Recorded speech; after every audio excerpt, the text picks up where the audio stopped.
හරියට වඳුර ගෙවල් හදනවා වගේ තමයි GC ප්ලස් යන අපිට ඉතාල වැදගත්. මාස 6ක් ගිහිල්ලා ඉවරයි. තව පොඩි කාලයයි තියෙන්නේ. මේ ආණ්ඩුව හැබැයි ඒකට සූදානම්ක් තියෙනවා කියලා පේන්නේ නැහැ. ඒක නිසා දැම්මම මේ ආණ්ඩුවත් ත්‍රස්තවාදී වැලකීම් පනත පාවිච්චි කරමින් මේ කීප දෙනෙක්ම තියාගෙන ඉඳලා තියෙනවා. ඉස්සල්ලා අපිට පස්සේ උඹලට මම සාකච්ඡා කළා මුහුණු පොත මගින් නොයෙක් කාරණා. නමුත් මුහුණු පොත මගින් අපිට කියන්න බැරි ගොඩක් දේවල් විශේෂයෙන් මුහුණු පොතේ ලියන වෙනකොට අපේ ගොඩක් වෙලාවට අපේ සීමා සහිත වෙනවා අදහස් ප්‍රකාශ කිරීමේ හැකියාව. ඒක නිසා තමයි මම මේ මගේ අදහස මොකද මම රාජපක්ෂ පාලන යුගයේ යහපාලන යුගයේ ටික හැම පාලන යුගයේම රටවල විය යුතු දේ. මොකද අපිට ලේසි විවේචනය කරන්න ආණ්ඩුවකට වෙන ආණ්ඩ ගැසීම ඉතාමත් පහසු කාර්යයක්. අපි දකිනවා ගොඩක් YouTube channel වල එක්ක ආණ්ඩුවට පක්ෂව කතා කරනවා එක්ක ආණ්ඩුවට විපක්ෂව කතා කරනවා ආණ්ඩුව අඩුපාඩුවන් කතා කරනවා. නමුත් ගොඩක් කට්ටිය විකල්පය ගැන කතා කරන්නේ නැහැ. පසුගිය ජනාධිපතිවරණයට මම ඉදිරිපත් වූ අවස්ථාවේදී අම්මා මාධ්‍ය ඇහුවේ ඔබ මේ ඉදිරිපත් වෙන නාම රාජපක්ෂගේ නම තියෙන නිසා අර නාම රාජපක්ෂ ඉදිරිපත් වෙන නිසාද මම කොන්නේ නැහැ. ඔය එක අපේක්ෂකයෙක්වත් කියන්නේ නැති ලංකාව වෙනස් කරන්න ඕනේ මාර්ගය ලංකාව වෙනස් කරන්න ඕනේ මොන විදිහද කියලා මම කියනවා. ඒක වෙනස් ඒක තමයි මම කිව්වේ පහුගිය ජනාධිපතිවරණයේත් එක අපේක්ෂකයෙක්වත් මේ අර්බුදය 2022 අප්‍රේල් වල ජනතාව ඇති කරගත්ත අර්බුදය විසඳන්නේ කොහොමද කියන ක්‍රමයෙන් ඇති කරන්නේ කොහොමද කියන කතා කළේ නැහැ. එකිනෙකාට බැනාණ්ඩ කසමින් එකිනෙකාට පරයා Tamanගේ ශක්තිය පෙන්වමින් වියදම් කරමින් රැස්වීම වල සෙනග අද්දමින් මේ මහා දෙයක් කළාට මේ අර්බුද විසඳන්නේ කොහොමද කියලා කවුරු කතා කළේ නැහැ. මේ දවස්වලත් එහෙමයි මම හිතන්නේ මේ අවුරුදු ජනවාරි මාසයේ ඉඳලා මේ ආණ්ඩුව ජනාධිපතිවරණයෙන් ජයග්‍රහණය කළා මහමැතිවරණයෙන් ජයග්‍රහණය කළා මේ ජනවාරි වල ඉඳලා මම හිතන්නේ ජනාධිපතිතුමා අතර මුළු ආණ්ඩුවම පළාත් පාලන මැතිවරණය මෙහෙමකට අරගෙන ගියා. මේ තාමත් ඒක ඉවර නැහැ. තාමත් මම හිතන්නේ ලොකු අනවරත අරගල ගෙදෙනවා ජනාධිපති ඇතුළු කණ්ඩායම සහ විපක්ෂ කණ්ඩායම මේ පළාත් පාලන මැතිවරණ වල පළාත් පාලන බලය පිහිටව ගන්න. මේ අපි මේ ලිප ගිනි ඇවිලෙනවා කකුලෝ ටික රත් වෙනකන් නටනවා වගේ එකක් තමයි පේන්නේ. මොකද හේතුව 20යි 28ම නායකයන්ට තියෙනවා. ඒ වගේ 20යි 27 වෙනකොට අපි ලබාගත්ත අපේ රට පහළ මැදි ආදායම් රටක් අඩු ආදායම් ලබන රටවල් සහ පහළ මැදි ආදායම් ලබන රටවල් වලට යුරෝපා සංගමය විසින් ලබා දුන්න අපනයනය කරන්න සහනයක් GC+ සහනය කියලා එකක්. ඒ කියන්නේ ඒකේ තේරුම තමයි generalized scheme of preferences. ඒ කියන්නේ මොකද preferences කියලා කියන්නේ තෝරගෙන යම් භාණ්ඩ වලට ඒගොල්ලෝ අපිට සහනය ලබා දෙන එක්ක බදු අය කරන්නේ නැහැ එක්ක අඩු බදු අය කරලා අපේ රටවල බඩු භාණ්ඩ අපනයන කිරීම සහනය ලබා දීලා තිනවා යුරෝපා සංගමය මගින්. ඒතර යුරෝපා සංගමය මේක දෙන්නේ ඉස්සෙල්ලා යුරෝපා පාර්ලිමේන්තුවේ මේකට වාද විවාද කරනවා. අපේ රට තත්ත්වය ගැන කතා කරනවා. ඒ අනුව තමයි තීරණය කළා තිබුණේ ලංකාවේ මේක ඉස්සෙල්ලාම 2005 දිනට පස්සේ නමුත් රාජපක්ෂ පාලනය තිබිච්ච අත්නොමතික මර්ධනකාරී ඉතාමත් තුච්ච නින්දිත වැඩ නිසා 2010 අපිට අහෝසි වෙනවා. අපිට අහෝසි වුණාට පස්සේ අපිට යුරෝපා කොමිසමෙන් ලැබෙන මේ සහනය අහෝසි වෙනවා අපිට ඩොලර් බිලියන 1.23ක විතර පාඩුවක් වෙන අවුරුද්දකට. ඒ වගේම අපි යුරෝපෙට ලැබියවන අපනයනය 36.7කින් පහළ වැටෙනවා. ඒ වගේම අපේ විශේෂයෙන් මේ GC+ මගින් අපේ ගොඩක් වෙලාවට අපේ රටෙන් ගොඩක් ඇඟලුම් ඇතුළු භාණ්ඩ රාශියකට තහන තියෙනවා. නමුත් ප්‍රධාන වශයෙන්ම ඇඟලුම් තමයි අපි මේ යටතේ මේ යුරෝපෙට අරින්නේ. එතකොට මේ යුරෝපෙට අරිනකොට යුරෝපය අපිට නිකන් දෙන්නේ නැහැ. නිකන් මේ අපේ ලංකාව මැදි ආදායම් රටක් අපේ ලංකාවට අපි ආදර කරන්න ඕනේ කියලා වෙන්නේ නැහැ. මොකද යුරෝපාවේ රටවල් වල මිනිසුන් එකතු වෙලා මිනිසුන් මේවා කළා මෙම් කිසි මානව හිමිකම් තත්ත්වයන් වර්ධනය කරන්න ඕනේ කියලා ඒ පාර්ලිමේන්තුවට ඒ සංගමයට බලපෑම් කරනවා. ඒක නිසා අපිට මේක නොමිලේ ලබා දෙන්නේ නැහැ.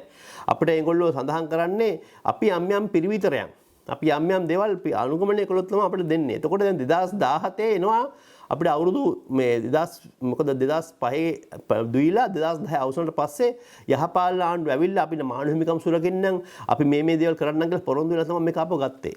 අවුරුදු 10කට අපිට දීලා තිනවා. එතකොට අපිට නැවත ඒ 10 ඉවර වෙලා 27 දී අපිට එනවා මේකේ නැවත අපි ඉල්ලන්න ඕනේ. නිකන් දෙන්නේ නැහැ අපි නැවත ඉල්ලීමක් කරන්න ඕනේ. අපි මේ අනුගමනය කරලා තියෙනවා.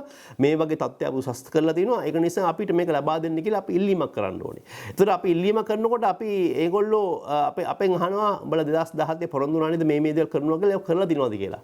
හැබැයි මේ ආණ්ඩුව කිසි එකක් පහුගිය කාලේ මේවට අපි GC+ ලබා ගන්න ඕනේ. අපිට මේක 2027 එනවා. අපි ඇවිල්ලා හරියට වඳුර ගෙවල් හදනවා වගේ තමයි වැහිණි වෙලාවට හිතනවා අපි ගයක් හදනවා කියලා. ආපහු වැස්ස බෑවට පස්සේ කල්පනා වෙනවා නෑ අපිට අපි ගෙවල් හදන්නේ නෑ අපි පැල ඉන්නවා. ඒ වගේ තමයි අපි දැන් 2027 මේ GC+ වලට අපිට මේ එනවා තමයි 2027 ඉස්සෙල්ලා ඉවර වෙයි 2026 ඉවර වෙන්න ඉඩ තියෙනවා මේ අපේ මේ සහනය. ඒ නමුත් ආණ්ඩුව ගැන කතා කරන්නේ ආණ්ඩුව හදන්නේ පළාත් පාලන මැතිවරණයෙන් ගහලා මරලා කොටලා වරදාන වරපහක් දීලා හරි ගන්න බලනවා මිසක් මේ රටේ ජාතික ප්‍රශ්නයක් වෙච්ච අපිට මේ බිලියන ගානක සල්ලි අපිට ආදායමෙන් විදේශ විනිමයන මේක ගැන කතා කරන්නේ නැහැ. ඒක නිසා ඉල්ලන්නේ මේ අපි මේ ක්‍රම වෙනසක් කළා මේ රට කොහොමද ඉදිරියට ගෙන යන්නේ කියන කල්පනා කරන අවස්ථාවක GSP+ ගන්න අපිට ඉතා වැදගත්. මොකද අපේ ඔය රටකට මොකද පහුගිය යහපාලන ආණ්ඩුව මේ මහින්ද රාජපක්ෂ ආණ්ඩුව තියෙන කාලේ ඒගොල්ලෝ කෝ GSP+ දෙන්න මෙන්න මේ දවල් ඉටු කරන්න කියලා. විගණනය කිව්වා ඒ වගේම අපරාධ නිල සංග්‍රහය සංශෝධනය කළා නීතිඥවරයෙකුට පොලිසියට යෑමේ අයිතිය තහවුරු කරන්න කියලා කිව්වා.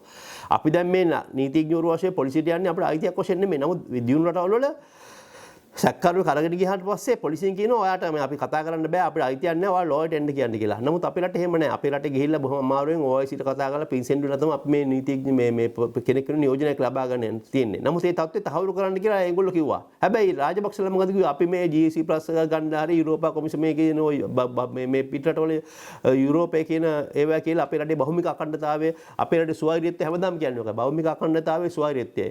එතකොට රටේ විගණනය කරන එකෙන් අපේ රටේ බහුමික අඛණ්ඩතාවය තියෙන හානිය මොකද්ද? නීතිඥවරුන්ට පොලිසියට යන්න දෙන අයිතිය තහවුරු කිරීමෙන් මොකද්ද වෙන්නේ මේ බෞමික අඛණ්ඩත්වයේ ස්වෛරීත්වය මොකද්ද වෙන්නේ? ඒ වගේම රාජ්‍ය වියදම් අඩු කරන්න කියලා කිව්වහම අපේ රටේ බෞමික අඛණ්ඩත්වයේ ස්වෛරීත්වය මොකද්ද වෙන්නේ? එහෙම නැහැ. අපේ ඉතින් ඊට පස්සේ Tamanට ඕන හැටියට රටේ සල්ලි විනාශ කරමින් Tamanට ඕන හැටියට මර්ධනකාරී පාලනය කරන් යන හින්දා යුරෝපා සංගමයේ තියෙනා වූ මේ යම් පිරිවිතරයන් අපි පිළිගන්නේ නැතුව ගිහිල්ලා අපිට අහෝසි වුණා 2010. නමුත් පහපු යහපාලන ආණ්ඩුව වෙලා පොරොන්දු වුණා අපි මේ ආණ්ඩුවෙන් සුරකින්නවා මේ දේවල් කරනවා කියන එක පොරොන්දු වුණා. පොරොන්දු වෙලා තමයි මේක නැවත ගත්තේ. ඒතකොට දැන් 20 27 වෙනකොට අපිට මේක අහසු වුණාට මේ ආණ්ඩුව මොකද්ද ඒ පිළිබඳව ක්‍රියාත්මක කරගෙන යන්නේ? දැන් අද 20 25 මාස 6ක් ගිහිල්ලා ඉවරයි. තව පොඩි කාලයයි තියෙන්නේ. ඒතකොට යුරෝපා කොමිසමෙන් මේ GSP+ ගන්න පිළිවෙල සාකච්ඡාවක් තියලා නැහැ. සාකච්ඡාවක් නැහැ. ඒක අපි ගන්න වැඩ පිළිවෙලක් තියෙනවා වැඩ පිළිවෙලක් නැහැ. ඒක නිසා කරුණාවෙන් ඉල්ලන්නේ මේ පොඩි දේවල් ගැන එල්ලෙන්නේ නැතුව අපේ රටේ ජනතාවට සහනයක් ලැබෙන මේ වගේ දේවල්. මොකද බැරි වෙලාවකත් මේ GSP+ අහසුනොත් අපේ ඍජු රැකියා 74000 සංඛ්‍යාවක් අහසු වෙනවා. රටේ විදේශ විනිමය බිලියන 1.23ක් අහසු වෙනවා. ඒ වගේම අපි පිටරටවල අරින අපේ අපනයනයන් 140ක් විතර අඩු වෙනවා. අඩු වුණාම මේ අපි දැන් මේ යන්නේ ඉතාමත් අමාරුවෙන් යටරකට තවත් අමාරු වැඩනවා. අපි කබලෙන් ලිපට වැඩනවා. ඒක නිසා ඉතාමත් ගෞරවයෙන් මේ ආණ්ඩුව වලට කියන්නේ ආණ්ඩු විපක්ෂවල මේකතු වෙලා මේක සාකච්ඡා කරලා මොකද්ද ප්‍රධාන ඉල්ලීම ඒගොල්ලන්ගේ? ප්‍රධාන ඉල්ලීම තමයි 1978 තාවකාලිකව ගෙනෙන ලද මර්ධනකාරී පණ දක්වන ත්‍රස්තවාද වැළකීම් පනත අහෝසි කරන්න කියලා කිව්වා. ත්‍රස්තවාද වැළකීම් පනත ගෙනාපු වෙලාවේ කුට්ටිමණි කිව්වා දෙමළ ජනතාව සිංහල ජනතාවට කිව්වා ඕගොල්ලෝ මේකට මේ උදව් කරන්න එපා. ඉස්සල්ලා අපිට පස්සේ උඹලට ඒක පැහැදිලි වුණා. කුට්ටිමණිය මරලා දැම්මට පස්සේ කුට්ටිමණියලව බන්ධනාගාරය ඇතුලේ ගහලා කුට්ටු කරලා මරලා දැම්මට පස්සේ ප්‍රස්තවලකේ මරතේදී බොරු චෝදනා දාලා මිනිස්සුන්ව ඇතුළට දානවා. දේශපාලන පරිගැනීම් කරනවා. ඒ වගේම පොලිසියලව තමන්ට අවශ්‍ය ආපෝච්චාරණ දීලා ඒව නඩුවට භාවිතා කරනවා. ඒ වගේම සැකයක් ගිරීලා රඳවා රැඳුම් නියෝග දාලා ඒ කියන්නේ මහේස්ත්‍රාත්වරට ඉදිරිපත් කරන රැඳුම් නියෝග මත මිනිස්සු තියාගෙන ඉන්නවා. ඒ මර්ධනකාරී නීතිය අහෝසි කරන්න කියලා කිව්වා. අහෝසි කරන්න කියලා පොරොන්දු වුණාට පස්සේ හැමදාම මේ ආණ්ඩුව පොරොන්දු ලාවට මේ ආණ්ඩුව ත්‍රස්තවාදී වැළකීම් පනත පාවිච්චි කරමින් ඉන්නේ කීප දෙනෙක්ම මේ තියාගෙන ඉඳලා තියෙනවා. ඒ වගේම ඊළඟට මම හිතන්නේ අලුතෙන් වෙනවා මේ මාර්ගගත ආරක්ෂා පිළිබඳ පනත. ඒක ඊටාමත් භාෂා නිදහස බව කරපු එකක්. ඒ පනත අහෝසි කරන්න කියලා කිව්වා. එතකොට ඒ තත්ත්වයටතේ අපි තීරණය කරන්න ඕනේ. අපි කල්පනා කරලා බලන්න ඕනේ. අපි මර්ධන නීති තවදුරටත් තියාගනිමින් මේ රටට ආර්ථික වශයෙන් ලාභ ලැබෙන ඒ වගේ අපි යුරෝපය මොකද මේ යුරෝපයේ සංගම නියෝජිතය ආවට මේක ලබා දෙන යුරෝපා පාර්ලිමේන්තුව තීරණය කරන්න ඕනේ. යුරෝපා පාර්ලිමේන්තුව මේ සම්බන්ධ වාද විවාද කළා තමයි අන්තිමට එකඟත්වයක් එන්නේ මේක ලබා දෙනවාද කියලා. ඒක නිසා යුරෝපා පාර්ලිමේන්තුවේ ඉන්න මානව හිමිකම් කරු කරන മന്ത്രിවරු අපේ මේ අපේ කියන අවධානයෙන් ඉන්න മന്ത്രിවරුන්ට මෙහෙන් වාර්තා එනවා. මේ වාර්තා කියලා ඒ වාර්තා හොඳ නැත්නම් අපිට මේක ලැබෙන්නේ නැති මට්ටමට එන්න පුළුවන්. ඒක නිසා ආණ්ඩුව මේ පිළිබඳව ඉතාමත් දැඩිව ක්‍රියා කළ යුතුයි. මොකද නැත්නම් අපි ඉතාමත් අමාරු තත්ත්වයක් තමයි මේ ලංකාවේ තියෙන්නේ.